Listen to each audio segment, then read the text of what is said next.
శ్రేష్ఠ గ్రంథము బైబిల్. పాడాలి, అందరూ పాడాలి. పఠింప శ్రేష్ఠ గ్రంథము బైబిల్.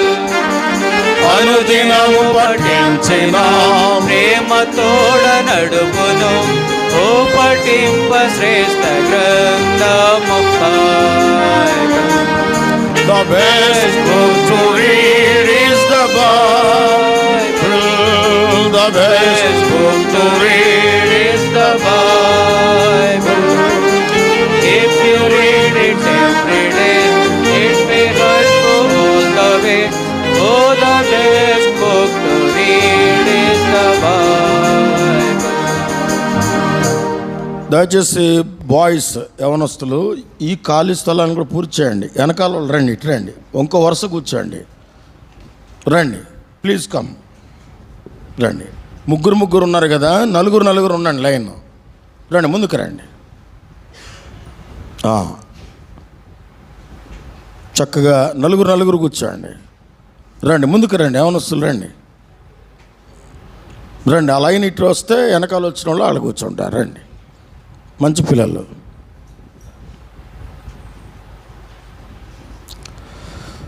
ఉదయకాలం బైబిల్ పట్టణం 2 భాగాలుగా ఉంటుంది. చాలా శ్రద్ధతో వినాలి. మధ్యాహ్నం భోజనమైన తర్వాత మరో సెషన్ కలిగి ఉంటాము. అప్పుడు మీకు క్విజ్ ఉంటుంది. అందుకని వాక్యము చాలా జాగ్రత్తగా వినాలి, అర్థం చేసుకోవాలి.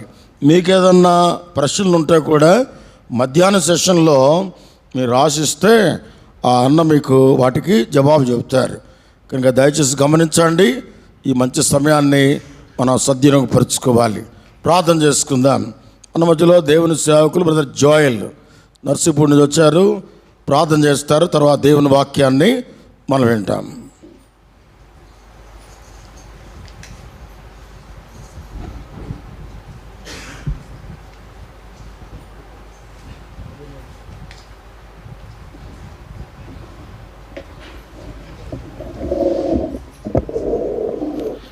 మహాకృపగల తండ్రి, నమ్మకమైన మా ప్రభు, పరిశుద్ధుడా, జీవాధిపతి, మహోన్నతమైన స్థలములో నిత్యము నివసించు తండ్రి, నీ పరిశుద్ధ నామమున స్తోత్రములు.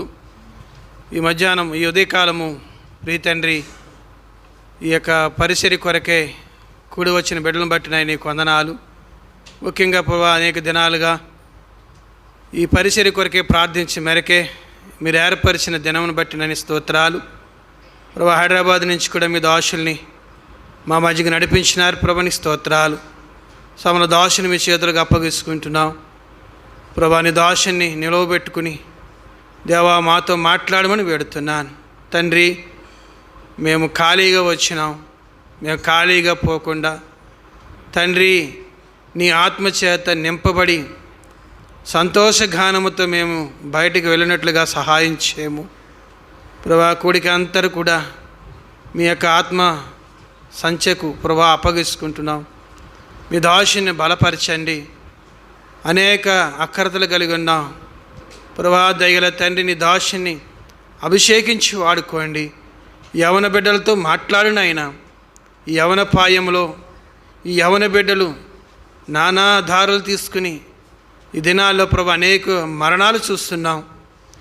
అపవాది కూడా అనేక పరిస్థితుల్లో ప్రభా నరకానికి పాత్రలుగా చేస్తున్నారు.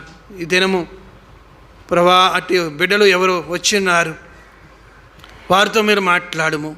ఈ లోక శాశ్వతం కాదని, ఈ లోకంలో వారు నిత్యము నివసించేవారని ప్రభాలు అనుకుంటున్నప్పటికీ ప్రభా ఇది శాశ్వతం కాదు, ఇది నిత్యాత్మను తండ్రి రాజ్యంలో మేము వారసులుగా ఉండాలని మీ ఏర్పాటు, మీ ఉద్దేశము ప్రభా.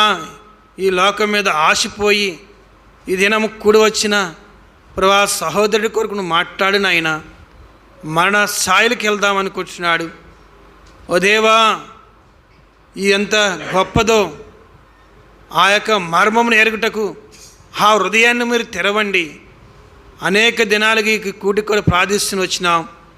అయితే ఆ ప్రార్థన ఈ యొక్క బిడ్డలకు ప్రయోజనకరంగా రావటకు సహాయం చేయమని మీ దాసుని మీ చేతులకు అప్పగిస్తూ, అటువంటి ఆలోచనతో ఎవరు వచ్చినారో వారితో మాట్లాడి ఆ మనసు మార్చి తండ్రి నూతన అనుభవంలోకి రావడానికి సహాయం చేయమని వేడుతూ యేసు ప్రభువారి నామములో ప్రార్థించి వేడుకుంటున్నాను తండ్రి, ఆమేన్.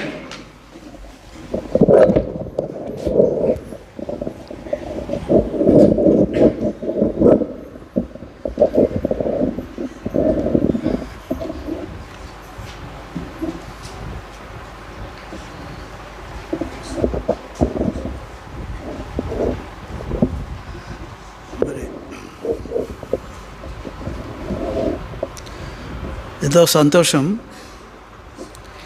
మరి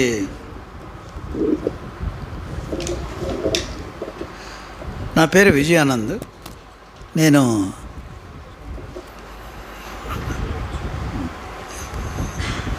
ఫుల్ టైం మినిస్ట్రీలో లేను, ఇంకా ఉద్యోగం చేస్తున్నాను.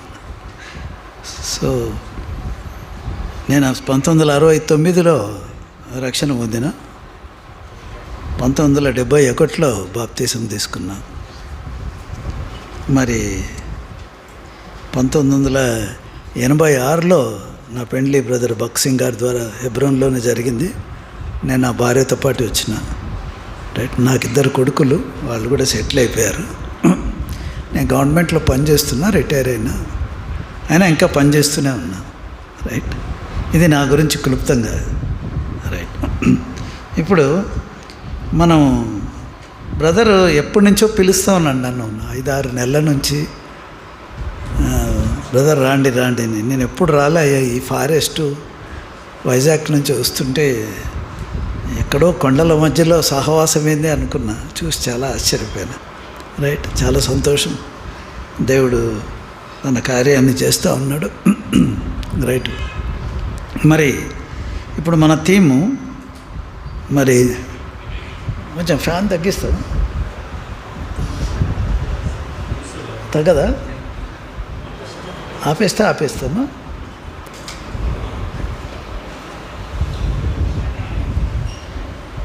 మాకేం లేదు కదా, చల్లగా అయిపోతూ ఉంటుంది తల. Right, okay. అందుకనే నేను ఎప్పుడు క్యాప్ పెట్టుకుంటూ ఉంటాను. రైట్, మంచిది. సో ప్రకటన 22:12 వచనం మనం థీమ్గా తీసుకున్నాం, అంశంగా. దీనిపైన మరి భారం ఇచ్చిన కొలది అందరం కలిసి చదువుదామండి. Revelation chapter 22:12, 22:12. ప్రకటన చివరి గ్రంథం, చివరి అధ్యాయం. ఇదిగో త్వరగా వచ్చింది, వాని క్రియలు చొప్పున ప్రతివానికి ఇచ్చుటకు నేను సిద్ధపరిచిన జీతము నా యొద్ద ఉన్నది. ఎవరన్నా ఇంగ్లీష్లో చదవండి, king James version. Coming soon. Yes. My reward is with me, and I will give you each person according to what they have done. అంతే. NIV-ఆ ESV-ఆ? NIV. KJV ఉందా? కింగ్ జేమ్స్ వర్షన్ చదవండి. Behold, I come quickly, and my reward is with me, to give every man according as his works shall be. Perfect ఉంది. Right, వేరే వర్షన్స్లో కొంచెం change ఉంటుంది. As his works shall be అని ఉంది, అంటే future tense ఉంది. అంటే అర్థం ఏంటి? రక్షణ పొందిన తర్వాత నువ్వు చేసే పనులను బట్టి జీతం ఉంటుంది అని అర్థం. అర్థమైందా? అది రక్షణ పొందక ముందు కాదు. కాబట్టి ట్రాన్స్లేషన్ కరెక్ట్గా ఉంది. రైట్, కాబట్టి ఇక్కడ అది లేదు, తెలుగులో కొంచెం మిస్ అయింది. రైట్, ఇదిగో త్వరగా వచ్చుచున్నాను, వాని క్రియ చొప్పున, వాని క్రియ చొప్పున అనే బదులు వాడు తర్వాత చేసే క్రియల చొప్పున అని ఉండాలి. ఇంగ్లీష్ ప్రకారంగా అయితే ఇది హీస్ వర్క్స్ షల్ బీ అని ఉంది. అంటే నువ్వు రక్షణ పొందిన తర్వాత నువ్వు చేసే పనులను బట్టి నీ జీతం ఉంటుంది. అది రైట్, ఇది క్లియర్. కానీ యేసు ప్రభు మరి ఇదిగో త్వరగా వచ్చుచున్నాడు, ఇంటి నుంచి ఫోన్ వస్తుంది ఒక్కొక్కసారి మనకు కదా, రే ఎక్కడున్నావు, తొందరగా రా భోజనానికి అని అంటే మనం ఏమన్నాం, అరే ఇక్కడే ఉన్నా 5 నిమిషాల్లో అంటారు. అర్థమైంది? యేసు ప్రభు కూడా శిష్యులు అడిగినారంట, సరే ఎప్పుడు వస్తారు అలా చెప్పంటే, త్వరగా వస్తున్నా అన్నాడు. రైట్. అది యేసుప్రభు ఎత్తపడి తర్వాత ఎన్ని సంవత్సరాలైంది? 2024 సంవత్సరాలైంది. అది త్వరగానా? రైట్. సో దీని గురించి మనం వివరించక ముందు చిన్న ప్రార్థన చేసుకుందాం. బ్రదర్ ఆల్రెడీ చేసినాడు, కానీ నా గురించి నేను చేసుకుంటాను. పరలోకమున్న ప్రేమగల తండ్రి, మరి ఈ కూడికలు మీరు మరి మీ నామం పేరట మహిమార్థమై మాకు ప్రభా మరి ఏర్పాటు చేసిన విధానం బట్టి వందనాలు. ఈ గొప్ప సాక్షి సమూహాన్ని, ఈ బలిపీఠాన్ని, ఈ ప్రతిష్ఠితమైన స్థలాన్ని మీ కనుదృష్టి ఎల్లప్పుడూ ఉండడానికి హెర్మోన్ ప్రార్థన మందిరాన్ని విశ్వాసులను మీరు ఏర్పరచుకున్నందుకు వందనాలు. ప్రయాసపడిన వారిని, ముఖ్యంగా బ్రదర్ మార్టిన్ బ్రదర్, ఆయనకు అనుయాయులను, ఎంతో మరి దాసులు ప్రయాసపడి ఇక్కడ చేసిన మొట్టమొదటి నుంచి ఉన్న బిలీవర్స్ వాళ్ళందరినీ గుర్తు చేసుకుంటాను. పునాదులు వేసి, నీళ్ళు వేసి, ఎరువులు వేసి ఇంతవరకు పైకి తీసుకొచ్చిన మరి మహానుభావులు విశ్వాసంలో వాళ్ళందరినీ గుర్తు చేసుకుంటూ వాళ్ళ యొక్క ప్రతిఫలం మేమందరం ఈ విధంగా సమావేశం కావడానికి మీరు మాకు సహాయం చేసిన అనేక మంది సేవకులను ఆయా స్థలాల నుంచి తీసుకొచ్చినారు. ఎంతో వందనాలు. మరి నర్సీపట్నం నుంచి మిగతా స్థలాల నుంచి మరి మీరు తీసుకొచ్చిన సేవకులందరినీ బట్టి వందనాలు. ఇక్కడ చేసిన అరేంజ్మెంట్స్ వాటన్నిటిని బట్టి వందనాలు. ప్రభా మరి అయోగ్యుని నేను నిలబడి ఉంటుండగా మీ రక్తంతో గడిగి పవిత్రపరిచి మీరే ప్రభా మీ వాక్కును బలకించి శిలువ చాట్ల మరుగు చేయమని, పాపినైన నన్ను కరుణించి ప్రతి అపవిత్రత, ప్రతి ప్రభా మరి పాపము, ప్రతి అయోగ్యత తీసేసి మీ రక్త ప్రోక్షణ కిందకి వస్తుండగా మీ కృపాసింహాసనం మీరు బంగారు పాసన్నిధిలో తగ్గించుకుంటుండగా మీరే పరిశుద్ధాత్మదేవ మీ ఉచ్చారణ మీరు ఉచ్చరించి మీ మాటలు వలికించి యవనస్తులందరితో మాట్లాడి ప్రభా మరి మీ యొక్క రాకడ గురించి మేము ధ్యానిస్తుండగా సరైన విధంగా బోధించుటకు కావలసిన మీ యొక్క ప్రభా మరి గైడెన్స్ దయచేయమని ఎంతో వినయంతో వచ్చిన వారందరిని బట్టి వందనాలు. యవనస్తు వాళ్ళ సమయాన్ని, శక్తిని వెచ్చించి ఎంతో దూరం నుంచి వచ్చినారు. డబ్బులను కూడా వెచ్చించి వాళ్ళ పాలు, వాళ్ళ భాగం పొందగలిగినట్లుగా సహాయం చేయమని పరిశుద్ధాత్మ దేవ మీ యొక్క పరిసర ప్రాంతం ఈ 3 రోజులు వాతావరణాన్ని కూడా మీరు ప్రభా మరి కంట్రోల్ చేసి అనుకూలంగా చేయమని ఎంతో వినయంతో క్రీస్తు నామమున స్తుతించి ప్రార్థించి వేడుకొంచున్నాం తండ్రి. ఆమేన్. అది 2024 అయిపోయింది. మరి యేసుప్రభు చెప్పింది అబద్ధం అవుతుందా? యేసుప్రభు అబద్ధం చెప్పడు కదా. త్వరగా వస్తున్నానంటే ఎట్లా? అది మరి దేవుని దృష్టిలో త్వరగా అంటే అది వేరు. ఆయన టైం వేరు, మన టైం వేరు. ఆయన క్లాక్ చూస్తామా? మన క్లాక్ ఎన్ని గంటలు ఉంటాయి రోజుకి? 24. దేవుని క్లాక్ కష్టం, చేయలేం మనం. చాలామంది ట్రై చేసినారంటే కానీ ఫెయిల్ అయ్యిండ్రు. అర్థమైంది? ఎందుకంటే ఆ వాచ్ నడవడంలే, తయారు చేసిండు కానీ అది నడవడంలే. రైట్. అది నడవాలంటే ఒక మనిషి ఒక 5 నిమిషాలు మాట్లాడాలంటే ఆడ చచ్చిపోతుండు సైంటిస్ట్. అందుకని వద్దు తీయబద్దు జోలికి పోకూడదని స్టాప్ చేసిండ్రట్టు. అటువంటి వాచ్ తయారు చేయలే. చూడండి కీర్తనలు 90వ అధ్యాయం 4వ వచనం. రైట్. నీ దృష్టికి 1000 సంవత్సరములు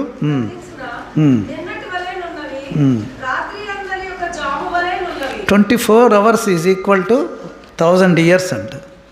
కాబట్టి యేసుప్రభు ఎత్తబడి ఎన్ని రోజులైంది దీని ప్రకారంగా? బస్ కథం, అంతే. యేసుప్రభు పర్ఫెక్ట్ చెప్తాడు, ఎప్పుడు లేట్ చెప్పడు. ఆయన మాట్లాడితే ఆయన క్యాలెండర్ ప్రకారం మాట్లాడతాడు, ఆయన టైం ప్రకారం మాట్లాడతాడు. ఇదిగో త్వరగా వస్తున్నానంటే 2 రోజులు అయింది. అర్థమైందా? అది కాబట్టి చాలామంది అడుగుతూ ఉంటారు ఈ మాట. రైట్. ఇప్పుడు యేసుప్రభు యొక్క రాకడను గురించి మనం తెలుసుకుందాం. చాలామందికి కొన్ని అపోహలు ఉంటాయి. జాగ్రత్తగా వినండి. మళ్ళీ మీ క్విజ్ ఉందంట, నాకు తెలియదు. రైట్. ఈ క్విజ్లో టాపిక్ ఈరోజు చెప్పిన టాపిక్కేనా బ్రదర్? వామ్మ, అది కూడా నాకు తెలియదు. కాబట్టి మేమేం తయారు చేయలే, ప్రశ్నలు బ్రదర్ ఎట్ తయారు చేస్తాం మరి. రైట్. కాబట్టి మేము అడిగేటి ఒక్కోసారి నాకు కూడా తెలియకపోవచ్చు. ఇక్కడ జాగ్రత్తగా అందరం విందాము. రైట్. ఎందుకంటే కరెక్ట్గా ఆన్సర్ ఇవ్వాలి. సరే. ఇప్పుడు ఏంటంటే యేసుప్రభు రాకడ అనేది రైట్ 2 రకాలుగా జరుగుతుంది. గుర్తుంచుకోవాలి, చాలా జాగ్రత్తగా వినాలి. 2 దశల్లో జరుగుతుంది, 2 phases.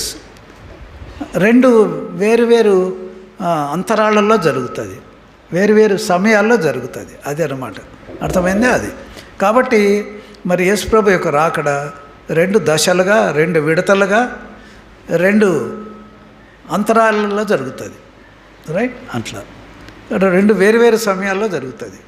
మొట్టమొదట జరిగే సమయమే విశ్వాసులకు. రెండోసారి జరిగే సమయం విశ్వాసులకు కాదు, అందరికీ, లోకస్తులందరికీ. అర్థమైంది అది.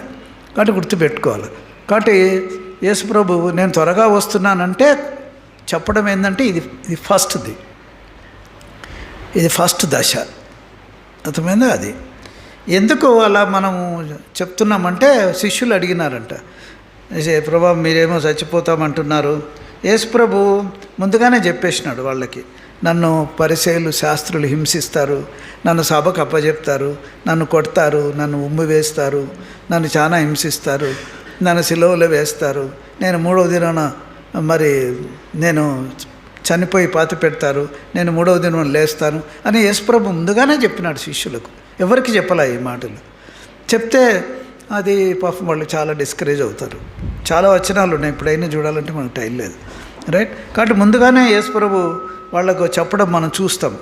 చూసిన తర్వాత మరి అలాంటప్పుడు మరి ఏంది ప్రభా, నువ్వు గవర్నమెంట్ నీ రాజ్యం వస్తుందని నువ్వు చెప్పినావు కదా, మరి నువ్వే వెళ్ళిపోతే ఎట్లా అంటే ఎందుకే వరి అవుతారు, నేను మళ్ళా వస్తానన్నాడు. అది నేను మళ్ళా తిరిగి వస్తానని చెప్తాడనమాట యేసుప్రభు. కాబట్టి అది వాళ్ళు చాలా ఫీల్ అవుతారు. కాబట్టి ఏంది ఆ త్వరగా వచ్చేది ఈ ప్రకటనలో. అది అంత మాత్రం కాదు, త్వరగా ఎందుకు వస్తున్నాడంటే వాని క్రియ చొప్పున, ఇది రీసౌండ్ వస్తుంది, వాని ఇది ఆన్లో ఉందనుకుంటా, ఇది ఆఫ్ చేయాలి, రైట్, ఆఫ్ చేయండి, రైట్. వాని వేరే మైక్స్ ఆఫ్ చేయాలి.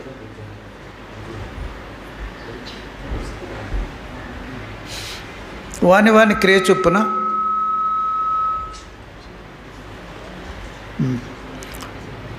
ఓకే, వాని క్రియ చొప్పున మరి ప్రతివానికి ఇచ్చుటకు నేను సిద్ధపరిచిన జీతము నా యొద్ద ఉన్నది. ఇది చూడు, చాలా వింతైన మాట. జీతం అంటాడేంటి దేవుడు, రైట్? సిద్ధపరిచిన జీతం అంటున్నాడు. అంటే అర్థం ఏంటి? రక్షణ పొందిన తర్వాత మనం చేసే పనిని దేవుడు బేరీజు వేస్తాడు, అంటే లెక్క చెప్తాడు. లెక్క చెప్పి జీతం కట్టిస్తాడు. ఇప్పుడు మనం కూడా అంతే కదా, నెల తర్వాత రైట్ మనం జీతం తీసుకుంటాం. అట్లనే రక్షణ పొందిన తర్వాత నువ్వు చేసే క్రియల చొప్పున, అర్థం చాలా జాగ్రత్తగా వినండి, నువ్వు చేసే క్రియల చొప్పున రక్షణ పొందిన తర్వాత యేసుప్రభు ఏంద్రా ఎంత సంపాదించినావు, ఎన్ని ఫ్లాట్లు కొన్నావు, ఎన్ని ఇళ్ళు కట్టినావు, రైట్, ఎంత బంగారం ఉంది నీ దగ్గర, ఎంత వెండి ఉంది, ఎంత బ్యాంక్ బ్యాలెన్స్ ఉంది, ఏం అడగడు దేవుడు. ఈ లోకంలో కొట్టుకొని చేస్తూ ఉంటారు దానికోసం, రైట్. దేవుడు అడిగేది ఒకటి, నీ క్రియ చొప్పున, నువ్వు చేసే పనుల చొప్పున దేవుడు నీకు జీతం ఫిక్స్ చేస్తాడు. ఆ జీతాన్ని బట్టి నీ క్యాడర్ ఉంటుంది. అర్థమైందా? అది ఎందుకు ఆ క్యాడర్ ఉంటుందంటే నేను తర్వాత చెప్తా. 1000 ఏళ్ల రాజ్య పరిపాలనలో నీ పోస్టింగ్ ఉంటుంది. నువ్వు ఏం క్రియ చేయలేదనుకో క్లాస్ 4 ఉంటావు, క్లాస్ 5 క్లాస్ 6 లెట్రిన్ బాత్రూమ్లు గడగాల్సి ఉంటుంది. అప్పుడు జీతం తక్కువ కదా, అట్లా. అర్థమైంది? అది కూడా బైబిల్లో ఉంది, నేను చూపిస్తాను తర్వాత, రైట్. అది కాబట్టి మీరు అడగచ్చు, ఇంకా జీతం ఏంటి బ్రదర్, అయిపోయింది, రక్షణ పొందినాం, యేసుప్రభువు అంగీకరించినాం, వెళ్ళిపోయినాం పైకి, నడవదు అట్లా. తర్వాత చాలా ప్రోగ్రామ్ ఉంది. అసలు ఇక్కడ ప్రోగ్రామ్ నథింగ్. ఇక్కడ మనం జీవించే జీవితం కేవలం మనం యేసుప్రభు కోసం చేసిన పనులను బట్టే ఉంటుంది. తర్వాత ఉంటుంది మొత్తం లైఫ్ అంతా అక్కడ ఉంటుంది. ఇక్కడ మనం జీవించే జీవితం చాలా స్వల్పం, ఎక్కువ టైం లేదు మనకు. అందుకని దేవుని కోసం ప్రయాసపడాలి, దేవుని కోసం చేసే పనులను బట్టి. అర్థమైందండి? అది కాబట్టి మొట్టమొదటి దశలో యేసుప్రభు సంఘం తీసుకుపోవడానికి వస్తాడు. దానిని ఏమంటారంటే ఎత్తబడుట అంటారు. ఏమంటారు దాన్ని? ఎత్తబడుట. ఇంగ్లీష్లో అయితే ర్యాప్చర్ అంటారు, గ్రీక్ లాటిన్లో అయితే హార్పాజో అంటారు, కాటప్ అంటారు ఇంగ్లీష్లో, రైట్. గ్రీక్లో హార్పాజో అంటారు, లాటిన్లో హార్పాజో అంటారు, తర్వాత గ్రీక్లో ర్యాప్చర్ అంటారు. ఇవన్నీ తెలుగులో ఒకటే ఒక మాట ఉంది, ఎత్తబడుట అని, రైట్. ఎత్తబడుట అంటే ఏంటి? ఎవరో పట్టుకొని నీ చేయి పట్టుకొని లాగేసి పైకి తీసుకెళ్ళిపోతారనమాట. అది ఎత్తబడుట అంటే. ఇది మొట్టమొదట జరుగుతుంది. అర్థమైందండి? అది కాబట్టి యేసుప్రభు రాక కూడా ముందుగానే ప్రవచించినారు. యేసుప్రభు రాకడ గురించి స్టార్టింగ్ నుంచి చెప్తానే ఉన్నారు. 400 సంవత్సరాల క్రితమే 400 సార్లు బైబిల్లో రాయబడింది యేసుప్రభు వస్తాడని చెప్పి. అర్థమైందండి? అది కాబట్టి ఇప్పుడు బబులోను దేశం అని ఉంది, తెలుసు కదా. బబులోను దేశము దాన్ని ప్రస్తుతం ఇరాక్ అంటారు. అర్థమైంది? ఇప్పుడు కొంచెం చిన్నగా మ్యాప్ చూస్తే, ఇప్పుడు మీకు మ్యాప్ను గురించి అర్థం చేయాలంటే ఇప్పుడు ఇది అనుకోండి, ఇది నా పేపర్ వైపు చూడండి. ఇదంతా మధ్యధరా సముద్రం, మిడిల్ ఈస్ట్ అంటారు. ఇదంతా మధ్యధరా సముద్రం, ఈ వైపు అంతా, రైట్. దీన్ని వెస్ట్ వైపు అంటాం. దీని తర్వాత ఆ మధ్యధరా సముద్రాన్ని ఆనుకొని ఇజ్రాయెల్ దేశం ఉంది. ఇజ్రాయెల్ దేశం దానికి పక్కన కింద ఇప్పుడున్న గాజా ఉంది. గాజా వాళ్ళే ఫిలిస్తీన్లు అంటారు, రైట్. అది దానిపైన మనకు లెబనాన్ ఉంది, దానిపైన సిరియా ఉంది, సిరియా పైన టర్కీ ఉంది. ఇవి దేశాలు, ఇప్పుడున్న దేశాలు. బైబిల్ ప్రకారంగా వేరే పేర్లు ఉన్నాయి. ఇజ్రాయెల్ దేశం పక్కన జోర్డాన్ ఉంది. ఈ జోర్డాను ఇజ్రాయెల్ దేశము యొక్క యోర్దాను నది సపరేట్ చేస్తుంది. దాని పక్కన మనకు ఇరాక్ ఉంది, దాని పక్కన ఇరాన్ ఉంది. ఇరాక్ను బబులోన్ అంటారు, ఇరాన్ను పర్షియా అంటారు బైబిల్ లాంగ్వేజ్లో. ఇరాన్ పక్కన ఆఫ్ఘనిస్తాన్ ఉంది, ఆఫ్ఘనిస్తాన్ పక్కన పాకిస్తాన్ ఉంది, పాకిస్తాన్ పక్కన మోడీ గవర్నమెంట్ ఉంది. అర్థమైందా? అది రైట్. ఇది భారతదేశం పైన చైనా ఉంది, చైనా పైన రష్యా ఉంది. ఇదంతా మనకు వరల్డ్ మ్యాప్. అర్థమైందండి? అది కాబట్టి ఇజ్రాయెల్ దేశం పక్కన ఏముంది? జోర్డాన్ ఉంది, జోర్డాన్ పక్కన ఇరాక్ ఉంది, ఇరాక్ పక్కన ఇరాన్, ఇరాన్ పక్కన ఆఫ్ఘనిస్తాన్, ఆఫ్ఘనిస్తాన్ పక్కన పాకిస్తాన్, రైట్. పాకిస్తాన్ పక్కన భారతదేశం ఉంది, రైట్. ఇది ఇజ్రాయెల్ పైన ఏముంది? లెబనాన్, లెబనాన్ పైన సిరియా. ఇసాకు పెళ్లి చేసుకున్నాడు, అత్తగారు ఊరు అది. ఎవరు ఆమె పేరు? ఇసాకు భార్య పేరు ఏం పేరే? రిబ్కా తర్వాత పైన ఇరాక్ ఉంది, టర్కీ ఉంది, రైట్. టర్కీకి లెఫ్ట్ సైడే పౌలు మహాసేని యొక్క తర్షీ, అదే మన ఆయనకు ఊరు, రైట్. తార్సువాడైన పౌలు అంటారు. అక్కడే 7 సంఘాలు ప్రకటనలో రాయబడినవన్నీ ఉన్నాయి. సరే, ఇవన్నీ మీకు పవర్ పాయింట్ ప్రజెంటేషన్ నుండి చూపించామండి అవన్నీ. సరే, ఇప్పుడు పాయింట్ ఏంటంటే, ఇప్పుడు దానియేలు ఈ యొక్క ఇజ్రాయేలీలు చాలా పాపం చేసినారు. చేస్తేనే దేవుడు ఎంతోమంది ప్రవక్తలను పంపించి వార్నింగ్ ఇచ్చి మాట వినకపోతే థు అని చెప్పేసి దేవుడు కోపగించినాడు. ఎంతగా కోపగించిండంటే, ఒక్క వచనం చూపిస్తే, చాలా వచనాలు ఉన్నాయి చూడండి. కీర్తనలు 95వ అధ్యాయం, కీర్తనలు 95 10వ వచనం, 10-11. 40 ఏండ్ల కాలం ఆ తరం వారి వలన నేను విసిగి వారి హృదయమున తప్పిపోవు ప్రజలు వారు నా మార్గములు తెలుసుకొనలేదని అనుకుంటుని కోపించి వీరెన్నడను ప్రవేశింపకూడదని ప్రమాణము చేసి తిని. కాబట్టి నువ్వు చెప్పిన మాట వినకుండా పోతే దేవునికి ఏమొస్తుంది? దేవునికి ఫస్ట్ విసుగు వస్తుంది, తర్వాత కోపం వస్తుంది. అర్థమైంది? కోపం వచ్చినంత మాత్రం నిన్ను వదలడు దేవుడు. అది రక్షణలో ఉన్న గొప్ప సంగతి ఏంటంటే, వేస్ట్ క్యాండిడేట్ వద్దులే అని వదలడు దేవుడు. నిన్ను కొట్టి లైన్లో పెడతాడు. జాగ్రత్త సుమా, రక్షణ పొంది మళ్ళా తిరిగి పాపపు జీవితం జీవించినావంటే ఇంతే సంగతులు. అర్థమైందా? అది దేవునిపైన నువ్వు పడితే నలిగిపోతావు, కానీ దేవుడు నీపైన పడితే ముక్కలు అయిపోతావు, పిండి అయిపోతావు. అర్థమైందా? అది అందుకని జాగ్రత్తగా ఉండాలి. రక్షణ పొందిన తర్వాత ఆషామాషిగా జీవించినావు అనుకో, దేవుడు ఫస్ట్ వార్నింగ్ ఇస్తాడు. కొంతమంది భక్తులను ఇట్లా సేవకులను పంపించి వాక్యం చెప్తాడు. నువ్వు వినలేదనుకో దేవుడు విసుగు చెందుతాడు. అప్పుడు కూడా నువ్వు వినలేదనుకో ఏం చేస్తాడు? దేవుడు కోపం వస్తుంది. కోపం వచ్చి ఏం చేస్తాడు తెలుసా? ఇంకా నిన్ను లెఫ్ట్ అండ్ రైట్ వాడతాడు, కర్ర పట్టుకొని కొడతాడు, కొట్టి కొట్టి కొట్టి లైన్లో పెడతాడు. అప్పటికల్లా నువ్వు 60 ఏండ్లు రిటైర్ అయిపోతావు, పిల్లోళ్ళంతా పెద్దోళ్ళు అవుతారు, వాళ్ళు కూడా సరే క్రమంలో ఉండరు, రైట్?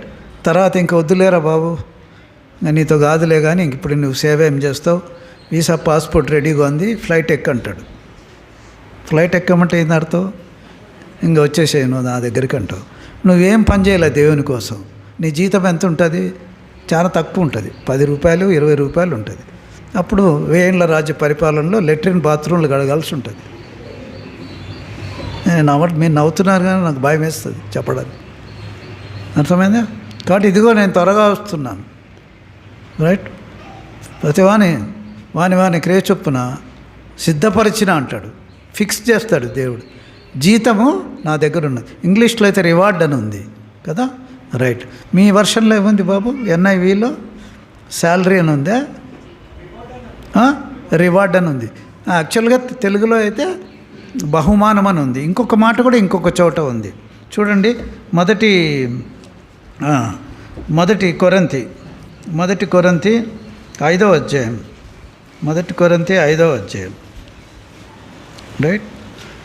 5వ అధ్యాయం, రైట్? సారీ అండి, క్షమించండి. 2వ కొరింథీ 5వ అధ్యాయం, రైట్? 10వ వచనం. ఎందుకనగా ఫుల్ సెంటెన్స్ అది నేను చదువుకుంటా, నువ్వు చాలా ఒక్కొక్క పదం చదివితే లేట్ అవుతుంది. ఎందుకనగా తాను జరిగించిన క్రియల చొప్పున అవి మంచివైనను సరే చెడ్డవైనను సరే దేవునితో జరిగించిన వాటి ఫలమును ప్రతివాడు పొందినట్లు మనమును క్రీస్తు న్యాయపీఠం ఎదుట ప్రత్యక్షము కావలేను. ఇక్కడేముంది ఇంగ్లీష్లో?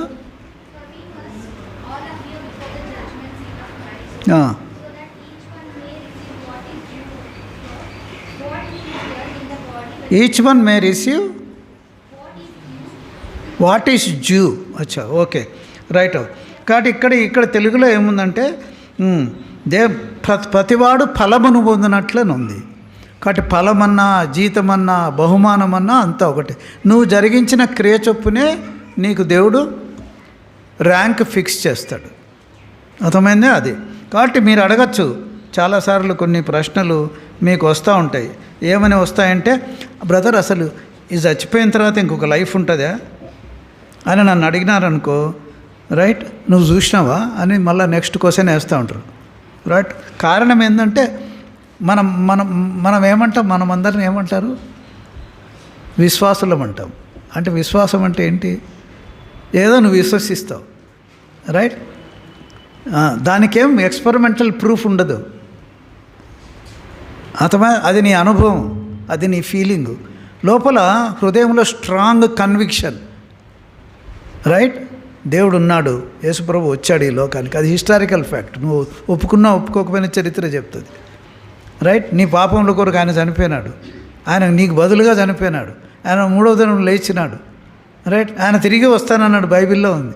కాబట్టి బైబిల్ చరిత్ర, కాబట్టి ఇది నువ్వు నమ్మాలా, విశ్వాసం ఇది. యేసుప్రభు నా యొక్క రక్తము నా ప్రతి పాపను గడుగుతుంది అంటే ఎక్కడుంటుంది రక్తము? యెరూషలేం దేవాలయంలో దొరుకుతుందా? లేకపోతే రోమా ప్రభుత్వం ఇటలీలో పోపు పాల్ దగ్గర దొరుకుతుంది? ఎవరి దగ్గర దొరుకుతుంది? ఇదంతా విశ్వాసం, అర్థమైంది? మనల్ని విశ్వాసులు అంటారు. కాబట్టి ఇది నమ్మాల. కాబట్టి పాయింట్ ఏంది? మనిషికి విశ్వాసికి మనము ప్లూరల్, దేవుడు ప్లూరల్, సైతాను ప్లూరల్, మనం బహువచనం, అర్థమైందా? అట్లనే దేవుడు అనేది బహువచనం, అట్లే సైతాన్ అనేది బహువచనం. ఈ మూడింటికి ప్రూఫ్ ఉంది బైబిల్లో. చూడండి, 1 తెస్సలోనికి రాసిన పత్రిక, అమ్మ నేను చదువుతాను, 5:23, రైట్? 1 తెస్సలోనికి రాసిన పత్రిక 5వ అధ్యాయం 23వ వచనం. అక్కడ రాయబడినట్లు చూడండి, సమాధానకర్త దేవుడే మిమ్మల్ని సంపూర్ణంగా పరిశుద్ధపరచును కాక మీ ఆత్మయు జీవమును శరీరము. అర్థమైందా? అది ఇప్పుడు నేను నీ పేరుతో పిలుస్తాననుకో, దానికి పాయింట్ ఏంది అర్థం? ఇప్పుడు ఈ అబ్బాయి కూర్చొని నీ పేరేం బాబు? ప్రవీణ్ అన్నాను అనుకో, నేను ప్రవీణ్ ఆత్మ, ప్రవీణ్ శరీరము, ప్రవీణ్ జీవము అని అర్థం, అర్థమైందా? అది కాబట్టి ప్రాణము ఆత్మయు జీవమును శరీరం. అర్థమైందా? అది కాబట్టి మనిషి ప్లూరల్. రక్షణ అనేది రెండిటికే చెందుతుంది, ఆత్మకు, తర్వాత మరి ఇంగ్లీష్లో అయితే స్పిరిట్, సోల్ అండ్ బాడీ అని ఉంది. ఉందా బాబు? Spirit, soul and body. కాబట్టి స్పిరిట్కు, సోల్కు మాత్రమే రక్షణ. అర్థమైందండి? ఈ శరీరానికి రక్షణ లేదు. ఇప్పుడు 2 సార్లే కలుగుతుంది. అది చాలా గుర్తుపెట్టు. అందుకని మన శరీరం మనకు విరుద్ధంగా పనిచేస్తుంది. అర్థమైంది? అది కాబట్టి నువ్వు రక్షణ పోయినంత మాత్రాన ఇంకా నువ్వు గొప్పని అయిపోయి ఇట్లా అనేసి అంటే అందరు పడిపోయి ఇవన్నీ కాదండి బాబు, ఉట్టి అన్నీ. అర్థమైందా? అది ఈ శరీరంకి రక్షణ లేదు. నేను చెప్పిన మాటలు కాదు, బైబిల్లో ఉంది. పౌలు మహాశయుడే చెప్తాడు. చూడండి, రోమీలకు రాసిన పత్రిక 7వ అధ్యాయం. రోమీలకు రాసిన పత్రిక 7వ అధ్యాయం 25వ వచనం నేను చదువుతున్నా. Romans 7:25 please. మన ప్రభువైన యేసుక్రీస్తు ద్వారా దేవుని కృతజ్ఞతాస్తుతులు చెల్లించుచున్నాము. కాగా మనస్సు విషయంలో నేను దైవ నియమముకును, శబాష్ బాగుంది, శరీర విషయంలో దేనికి, ఏ నియమానికి? పాప నియమానికి దాసుడనే ఉన్నాను. గుర్తుపెట్టుకో, నువ్వు రక్షణ పొందినంత మాత్రాన ఏదో పెద్ద సూపర్ హీరో అయిపోయి, అర్థమైందా, ఇట్లా నడవదు. ఇది కాదు. ఇది లోపల జరిగే కార్యం. అది బయటికి కనపడదు. విశ్వాసం లేదు. మంచి డ్రెస్ వేసుకొని కలర్ షర్టర్ వేసుకున్నంత మాత్రాన ఆడు విశ్వాసి కాదు. తెల్ల డ్రెస్సులు వేసుకున్నంత మాత్రాన విశ్వాసి అవన్నీ ఉట్టిది, నడవదు. అది ఎవరి పిలుపు ప్రకారం వాళ్ళు బతుకుతారు. ఈ హృదయంలో జరిగే కార్యం. సో పౌలు మహాశయుడు ఏమంటాడంటే, ఈ యొక్క శరీరంకి నేను పాప నియమం కింద ఉన్నా అంటాడు. కాబట్టి ఎప్పుడైనా శత్రువు నిన్ను పడేయచ్చు. ఎట్లా? డైరెక్ట్గా నేను అటాక్ చేయడు శత్రువు. లైసెన్స్ లేదు. ఒకసారి రక్షణ పొందితే నీ జోలికి సైతాన్ రాడు, కానీ నీ శరీరాన్ని టచ్ చేస్తాడు. ఎట్లా? దూరంగా ఇద్దా రా రా రా రా శరీరాశ, నేత్రాశ అంటాడు. నువ్వు అట్రాక్ట్ అవుతావు. జీవపు డమ్మం అంటాడు. దూరంగా నిన్ను టచ్ చేయలేడు. వానికి లైసెన్స్ లేదు. అర్థమైందా? అది కాబట్టి మనం శరీర పాప నియమం కింద 2 సార్లు మాత్రమే రక్షణకు, శరీరానికి రక్షణకు ఛాన్స్ ఉంటుంది. ఒకటి నువ్వు నేను చచ్చిపోతే, రైట్, లేదంటే యేసు ప్రభు వస్తాడు. దీన్ని ఏమంటామంటే మనము ఎత్తబడుట అంటాం. ఎత్తబడినప్పుడు ఈ శరీరము మార్పు చెందుతుంది, వేరే శరీరం అవుతుంది. ఇది మనం పైకి పోము. అర్థమైందా? అది 2 ప్లేసెస్ ఉన్నాయి ప్రపంచంలో. చచ్చిపోతే సైతాన్ యొక్క దేవదూతలు, రక్షణ లేకపోతే నీ ప్రాణాన్ని, ఆత్మను, శరీరాన్ని కింద భూమిలో పాతాళం ఉంది, నరకం లేదు, తర్వాత ఏర్పడుతుంది. దేవుడు ఇంకా ఏర్పరచలేదు. కిందికి పోతావు. సైతాన్ దేవదూతలు వచ్చి తీసుకుపోతారు వాటిని. కొంతమంది అందుకనే అరుచుకుంటూ చచ్చిపోతారు. అన్నీ వస్తాయి, దయ్యాలని అని తీసుకుపోతూ ఉంటాయి. వాళ్ళు అప్పుడు చూసి భయం వేసి గట్టిగా అరుస్తారు కొంతమంది. అర్థమైందా? అది రైట్. ఇది లూకా 16లో ఉంది. లాజర్ చచ్చిపోతే ఎవరు తీసుకెళ్ళినారంట? దేవదూతలు తీసుకెళ్ళినారు. సో విశ్వాసి చనిపోతే మన ప్రాణాన్ని, ఆత్మను, సోల్ అండ్ స్పిరిట్ను ఎవరు తీసుకెళ్తారు? దేవుని దూతలు వచ్చి తీసుకెళ్తాయి, పైకి తీసుకెళ్తాయి. ఎక్కడ తీసుకెళ్తాయి అంటే 3వ ఆకాశాన్ని తీసుకెళ్తాయి. రైట్. అదంతా ఉంది. ఒకప్పుడు 3వ ఆకాశం లేదు. ఒకప్పుడు పాతాళంలోనే భూమి కిందన 2 ఉండేటివి. యేసుప్రభు చనిపోయిన తర్వాత ఆయన మొట్టమొదట లేస్తానే కిందికి వెళ్ళినాడు. కిందికి వెళ్ళి చెరగా కొనిపోయినాడు. అదే అబ్రహాం రొమ్ము అంటారు. ఇప్పుడు లేదు అది. అబ్రహాం రొమ్ము పైకి వెళ్ళిపోయింది, 3వ ఆకాశానికి వెళ్ళిపోయింది. అవన్నీ తర్వాత చూస్తాం. ఊరికే నేను ఇంట్రడక్షన్ చెప్తున్నా ఇవన్నీ. రైట్. అది ఈ పైకి చెరగా కొనిపోయేటప్పుడు భూమి పైకి వచ్చి ఆయన వెళ్ళిపోతాడు.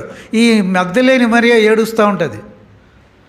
అర్థమైందా? సమాధి దగ్గర, అమ్మో నా ప్రభువుని ఎవరో తీసుకొని పోయినారు, బాబు నువ్వు తీసుకుపోతే నాకు చెప్పు, నేను మోసుకుపోతా అని గొడవ పెడతా ఉంటుంది. ఇది వింటాడు యేసు ప్రభు. విని మరియా అంటాడు. అంటానే అప్పుడే ఏమైతే వెనక్కి తిరుగుతుంది. అమ్మ బోధకుడా అని కాళ్ళు పట్టుకొని పోతే, నువ్వు నన్ను ముట్టద్దు, నేను చెరగా కొనిపోతున్నా. ఇప్పుడు అబ్రహాం రొమ్ము లేదు. నేను 3వ ఆకాశంలో వీళ్ళందరినీ, పాత నిబంధన విశ్వాసులందరినీ దించి నేను పైకి వెళ్ళిపోయి నా తండ్రికి రిపోర్ట్ చేసి మళ్ళీ కిందికి వస్తా అని ఆ భావన. అది ఒక్క 20 నిమిషాల్లో మళ్ళీ గలిలేకి వెళ్ళిపోతాడు యేసుప్రభు. గలిలే నుంచి స్త్రీలు వస్తూ ఉంటారు అప్పుడే సమాధి నుంచి. అప్పుడు వాళ్ళు కాళ్ళు పట్టుకుంటారు, అప్పుడు ముట్టనిస్తాడు. ఈ 20 నిమిషాల్లో పైకి వెళ్ళిపోయి అందరినీ అప్పుడు అబ్రహాం రూమ్ను తీసేస్తాడు దేవుడు. అంతవరకు అబ్రహాం రూము, తర్వాత కింద పాతాళము, హేడ్స్ అంటారు దాన్ని. ఈ మధ్యలో ఒక పెద్ద బ్లాక్ హోల్ ఉంది కింద. అందుకనే అర్థమైంది. ఈ ధనవంతుడు ఏమంటాడు, అరే జర కొంచెం నీళ్ళు రా బాబు, చాలా దప్పిక అవుతుందంటే అట్లా రాదు, పైనుంచి కింద అట్లా నడవదు అని అబ్రహాం చెప్తాడు. కొంచెం తెలంగాణ భాష మాట్లాడుతున్నాయి అనుకోకండి, రైట్? కాబట్టి అది అర్థమైందా? అట్లా అంటే అర్థం ఏంటి? అన్యులు చనిపోతే అంత మెమరీ ఉంటుంది, ఎక్కడికి పోదు మెమరీ, సంబంధాలన్నీ గుర్తుంటాయి. భయంకర ఒక మిక్కిలి వేదన గల స్థలం అంటది. ఏమంట అంటాడు, కుమారుడా నువ్వు భూమిపైన బాగా సుఖంగా పొందినావు, సుఖపడినావు, ఇప్పుడు నువ్వు మిక్కిలి వేదన పడుచున్నావు అంటాడు. అంటే ఏంది సుఖపడినావు అంటే డబ్బులు కానీ కాదు, నువ్వు యేసుప్రభువు లేకుండా నువ్వు సుఖం అనుభవించినావు. యేసుప్రభు లేకపోతే చాలా హాయిగా జీవిస్తారు, దాన్ని సుఖం అంటారు. ఈ ప్రపంచం ఇచ్చే సుఖము యేసుప్రభు జీవితంలో లేకుండా, నీ దేవుడిగా లేకుండా నువ్వు ఎంత సుఖపడినా కిందికి పోయి మహావేదన పడాలి. ఆ వేదన ఎట్లుంటుంది అంటే నువ్వు బతికి ఉంటావు కానీ నీ ప్రాణము ఆత్మ చచ్చిపోదు. అది మనం ఎక్స్ప్లెయిన్ చేయలేము. అది 26,000 డిగ్రీల సెంటిగ్రేడ్ ఉంటుంది కింద సెంటర్ ఆఫ్ ది అర్త్లో. అర్థమైందా? అది రైట్. అది కాటు చూడు. మరి ఇంకా నువ్వు రక్షణ పొందకుండా బ్రదర్ 10th క్లాసే కదా, ఇంటర్మీడియట్ వచ్చిన తర్వాత మరి నేను రక్షణ పొంది ఉద్యోగం వచ్చిన తర్వాత బాప్తిసం తీసుకొని ఇంకా తర్వాత 3-4 ఏళ్ళు మరి ఉద్యోగం చేసిన తర్వాత పెళ్లి చేసుకుంటా ఇట్లా నడవదు బాబు, సమయం లేదు. అర్థమైందా? అది కాబట్టి నేడే రక్షణ దినము అని ఎందుకంటారు బైబిల్లో? Today is the day of salvation. ఇంకా యేసుప్రభుని ఇక్కడ ఎవరన్నా అంగీకరించకుండా పోస్ట్పోన్ చేస్తుంటే తెలియదు ఎప్పుడు ఏ విధంగా జరుగుతుందో. ఈ లోపల యేసుప్రభు వచ్చేస్తే విడవబడతావు. అర్థమైందా? అది కాబట్టి పాయింట్ అది. కాబట్టి ఇక్కడ రైట్ ఈ యొక్క ప్రాణము ఆత్మ పైకి వెళ్ళిపోతుంది అనడానికి చాలా మన బైబిల్లో ప్రూఫ్స్ ఉన్నాయి. ఊరికే గబగబా చూద్దాం. 2 కొరింథీ 5:6-8. 2 కొరింథీ 5:6-8. బైబిల్ బాగా చదివితే ఎన్ని సమాధానాలకైనా కూడా ప్రశ్నలకైనా ఆన్సర్ మనం ఇవ్వచ్చు. వెలిచూప వలన కాక 2 కొరింథియన్స్ 5:6-8 ప్లీజ్. కనుక నడుచుకొనిచున్నాము కనుక ఈ దేహములో నివసించున్నంత కాలము ప్రభువు దూరముగా ఉన్నామని ఎరిగిండి ఎల్లప్పుడూ ధైర్యము గలవారమై ఉన్నాము. ఇట్లు ధైర్యము కలిగి ఈ దేహమును విడిచి పెట్టి ప్రభువునంత నివసించుటకు ఇష్టపడుతున్నాం. ఏం వదిలిపెడతాము ఇక్కడ? ఈ దేహాన్ని. అంటే ప్రాణము ఆత్మ అనేది వెళ్ళిపోతుంది, దేహాన్ని ఇక్కడే వదిలిపెట్టేస్తానంటున్నాడు. అంటే నెక్స్ట్ లైఫ్ ఉందని అర్థం. పౌలు మహాశయుడు చెప్తున్నాడు. ఎందుకు ఆయన 3వ ఆకాశానికి కూడా వెళ్ళినాడు. ఎందుకంటే పౌలు మహాశయునికి ఏం జరిగిందంటే పౌలుకు జరిగిన కష్టాలు ఈ ప్రపంచంలో దునియాలో ఎవడికి జరగలే, ఎవడు పొందడు కూడా. ఏ దైవ సేవకుడు, ఏ గాడ్ సర్వెంట్కి కూడా అట్లాంటి రాలే. ఈవెన్ 11 మంది శిష్యులకు కూడా అట్లాంటి రాలే. కానీ ఆయన చాలా కష్టపడినాడు. ఎన్ని శ్రమలు ఓర్చుకున్నాడంటే ఆయన చాలా సంఘాన్ని హింసించినాడు, చాలా కష్టపెట్టినాడు. ప్రవక్తలను చేతులకు తాళ్లతో కట్టేసి యెరూషలేము వీధులలో గుర్రాలతో ఏలాడదీసిండు ఆయన. అర్థమైంది? భార్యల ముందే అనేక మంది భక్తులను రక్తం ఒలికించినాడు. భయంకరుడు ఆయన. ఎందుకంటే మోషే ధర్మశాస్త్రం పైన అంత పట్టు, క్రీస్తు అంటే ఆయనకి ఇష్టంలే. ఇప్పుడున్న యూదుల యొక్క బ్రెయిన్ అనమాట ఆయన. ఇప్పుడు యూదులు కూడా అదే, క్రీస్తు నమ్మరు, మా మోషే ధర్మశాస్త్రమే గొప్పదంటారు. అంత ప్రవిష్టుడు అతను, హైలీ ఎడ్యుకేటెడ్ ఫెలో. ఆయన బర్నబా ఇద్దరు క్లాస్మేట్స్ గమలియేల్ దగ్గర. ఆ రోజుల్లో ధర్మశాస్త్రంలో మహాపట్టభద్రుడు, రైట్. 8 లాంగ్వేజెస్ వస్తాయి ఆయనకు, దిట్ట ఆయన పౌలు మహాశయుడు. దేవుడు ఆయన ఏర్పరచుకుంటాడు. చాలా భయంకరంగా అది జరుగుతుంది, రైట్. ఏర్పరచుకున్న తర్వాత మరి చాలా కష్టపెడతాడు యేసుప్రభు. ఎంత కష్టపడినా ఇంత కూడా తనకడు మహానుభావుడు, రైట్. ఇప్పుడు చూడండి, ఊరికే చెప్తున్నా, 2 కొరింథీ 11వ అధ్యాయం, రైట్. ఇది మీరు చదివితే చూసుకోండి, ఎవరన్నా ఇట్లాంటి శ్రమలు పొందినారని. కొంచెం పొందితేనే చాలు.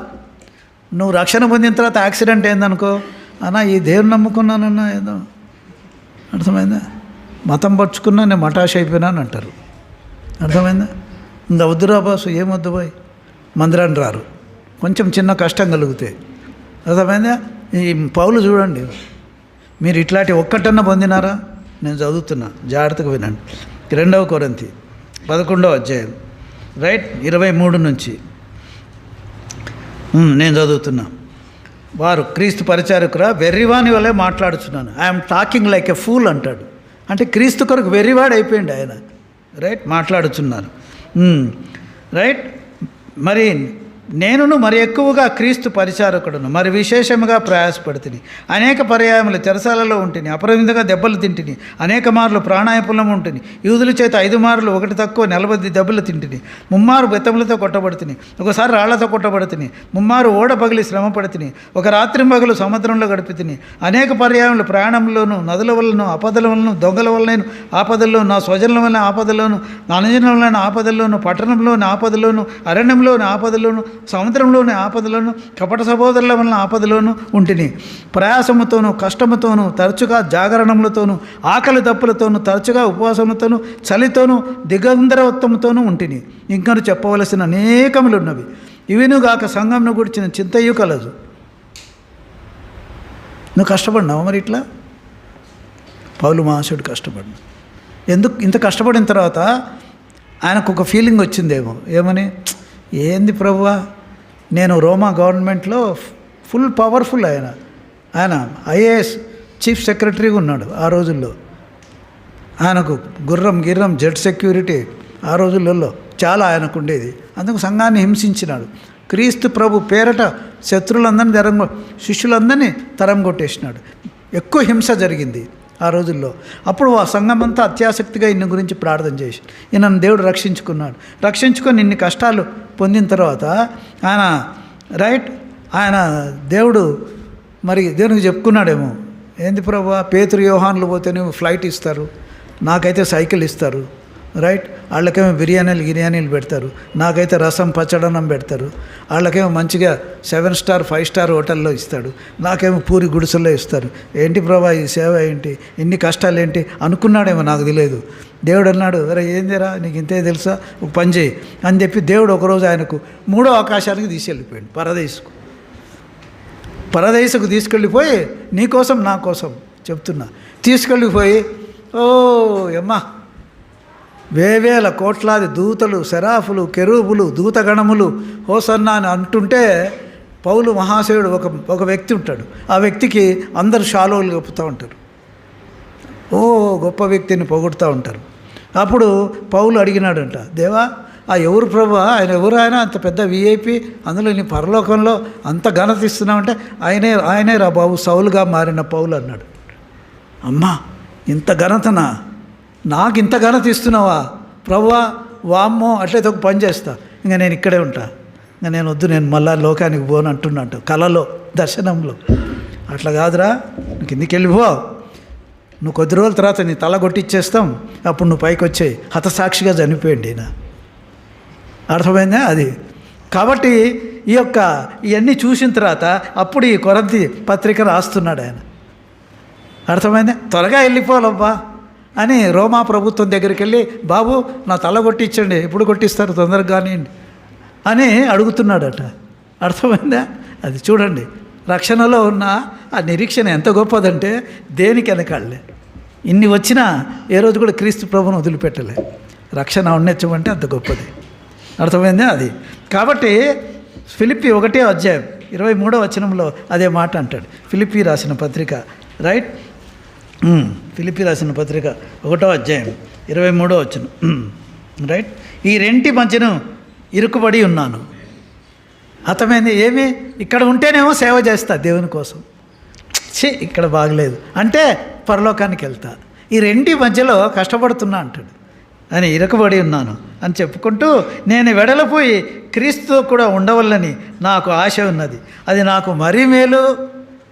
చాలామందికి ఇక హార్ట్ అటాక్ వస్తుందనుకో, కొంచెం నొప్పి వచ్చిందనుకో, అమ్మో చచ్చిపోతానేమో అని భయం అనమాట. అర్థమైందా? అది పౌలుకి ఎన్నో అటాకులు వచ్చినాయి.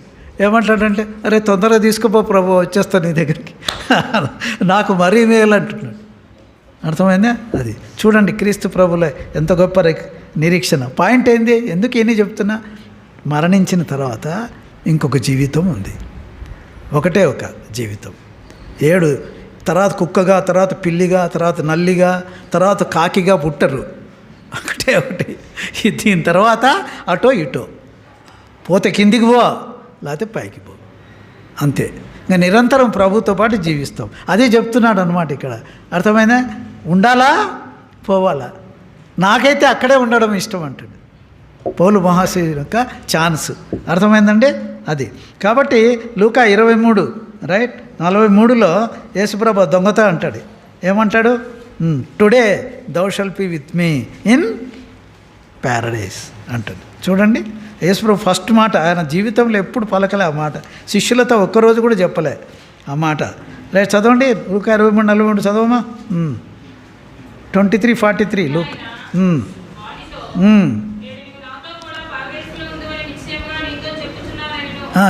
శిష్యులతో ఎవరితో చెప్పలే పరదైస్ ఉందని, వానికి చెప్తున్నాడు.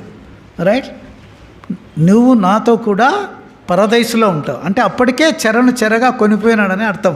ఇవన్నీ పాస్ట్ టెన్స్ ఫ్యూచర్ టెన్స్లో చెప్తున్నాడు. అయినా మనకి ఇప్పుడు అర్థం కాదు ఆర్గ్యుమెంట్ పైన. రైట్, పాయింట్ ఏంటంటే రైట్ చూడండి 2 కొరింథీ 12వ అధ్యాయం 2 కొరింథీ 12వ అధ్యాయం 2వ వచనం. ఉండమ్మా నేను చదువుతున్నా. అతిశయపడు నాకు తరదు కానీ అతిశయపడవలసి వచ్చింది. రైట్, ప్రభు దర్శనం గురించి ప్రత్యక్షతను గురించి చెప్పుదును.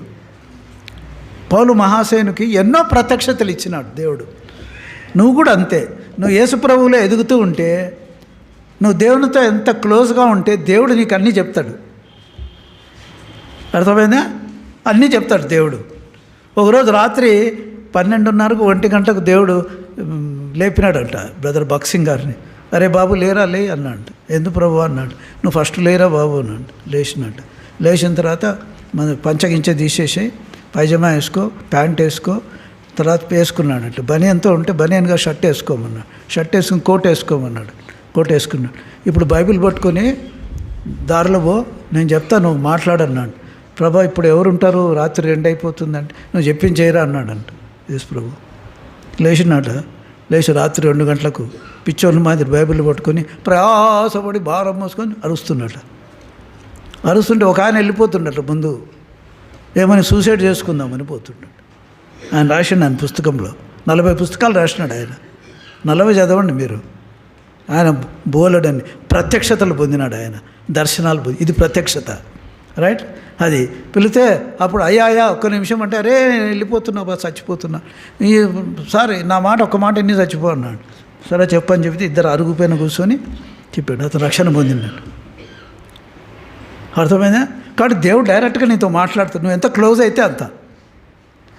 అర్థమైందా? అది దేవునితో సన్నిహితం పెరిగితే రైట్ దేవుడు అన్నీ చెప్తాడు నీకు. నీకు చెప్పకపోతే ఎవరికి చెప్తాడు చెప్పు. ఆయన ఎవరు వినేటోళ్ళు లేరు ఈ ప్రపంచంలో, వినేవాళ్ళు లేరు. అది ఈ ప్రత్యక్షత పొందినాడు ఈయన. ఏమంటాడు చూడండి, క్రీస్తునంది ఒక మనిషిని ఎరుగుదును. అతనే చెప్తున్నాడు యేసుప్రభు. ఇప్పుడు పౌలే చెప్తున్నాడు.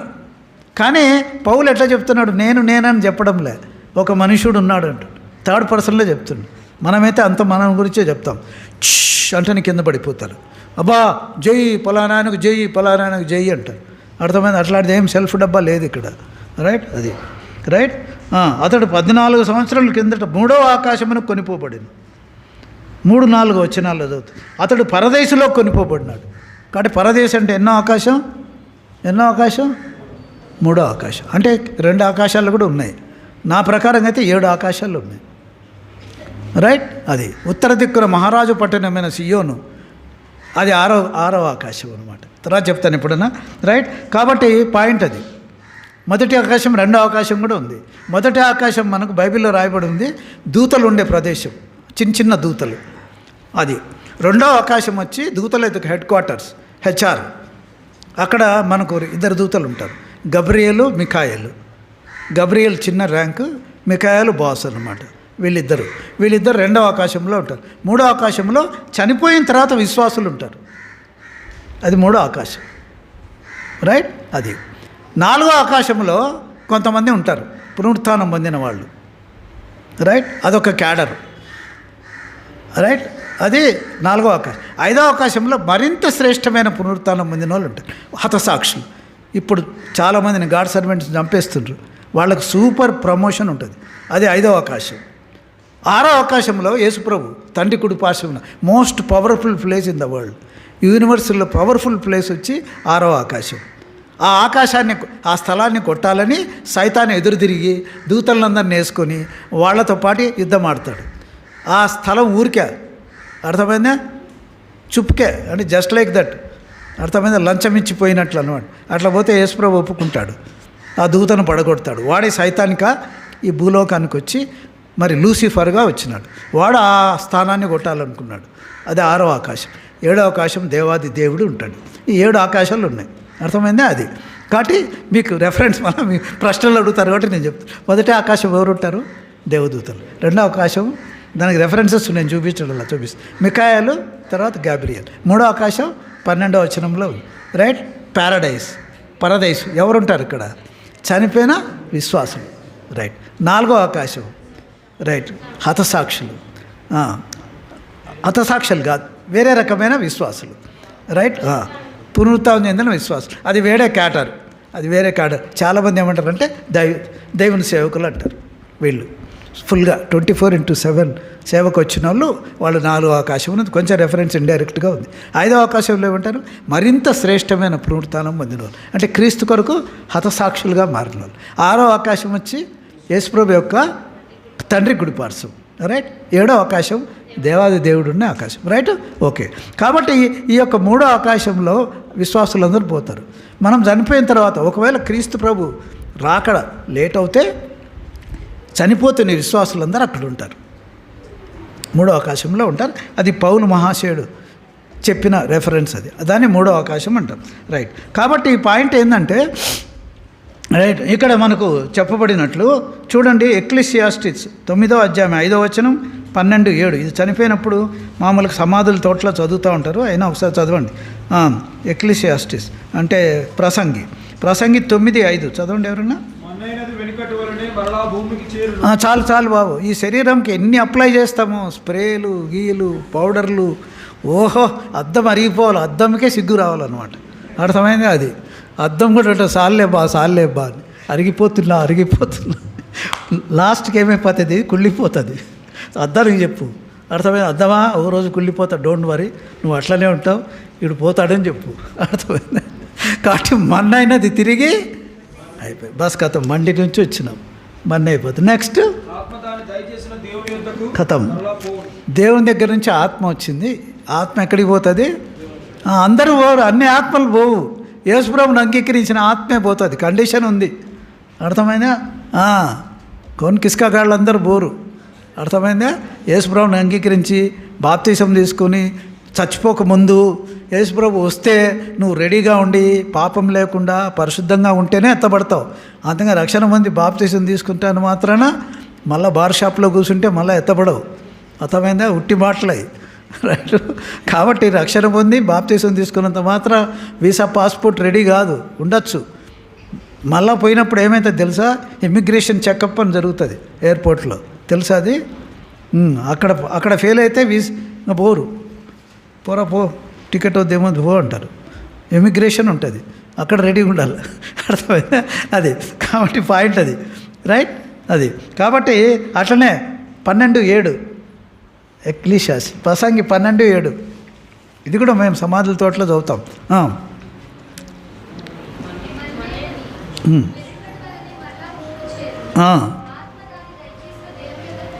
పోవును, చాలు, అర్థమైందా. అది కాబట్టి 2 కొరింథీ 5:6-8 ప్రకారం, ఫిలిప్పీ 1:2-3 ప్రకారం, 23:43, లూకా 16:22 ప్యారడైజ్ అని ఉంది అక్కడ, రైట్. ఎక్లీషియాస్టిస్ ప్రసంగి 9:5-12 ప్రకారం ప్రాణము, ఆత్మ, విశ్వాసులు ఎక్కడికి పోతుంది? పరదైసుకు వెళ్తుంది. అది ఎన్నో ఆకాశం? 3వ ఆకాశం, రైట్. పాయింట్ వచ్చి ఇంకా ఏంటి అంటే, మరి ఇక్కడ బ్రేక్ తీసుకుందాం, తర్వాత నెక్స్ట్ సెషన్లో చాలా నెక్స్ట్ సెషన్లో మీకైనా టీ కాఫీ ఉందేమో నాకు తెలియదు. రైట్, మరి బ్రేక్ తీసుకుందాం. మీరు ఏమైనా వాష్రూమ్ పోవాలంటే అన్న చెప్తాడు, మీకు ఒక పాట పాడతారు అనుకుంటా. బ్రేక్ తీసుకుందాం, తర్వాత నెక్స్ట్ టాపిక్ కంటిన్యూ చేద్దాం. చాలా ఇంట్రెస్టింగ్ ఉంటుంది, మిస్ చేసుకోకండి. ఈ సత్యాలు మేము దేవుడు ఎంతో బైబిల్ చదవంగా ఎన్నేళ్ళు ప్రయాసపడంగా ఏదో కొంచెం తెలిసింది మాకు, దాన్ని మీతో పంచుకుంటున్నాం. కాబట్టి మీకు ఏదైనా డౌట్లు ఉంటే తర్వాత సెషన్లో మీరు అడగచ్చు. రైట్, దేవుడు తన వాక్యాన్ని దీవించును గాక.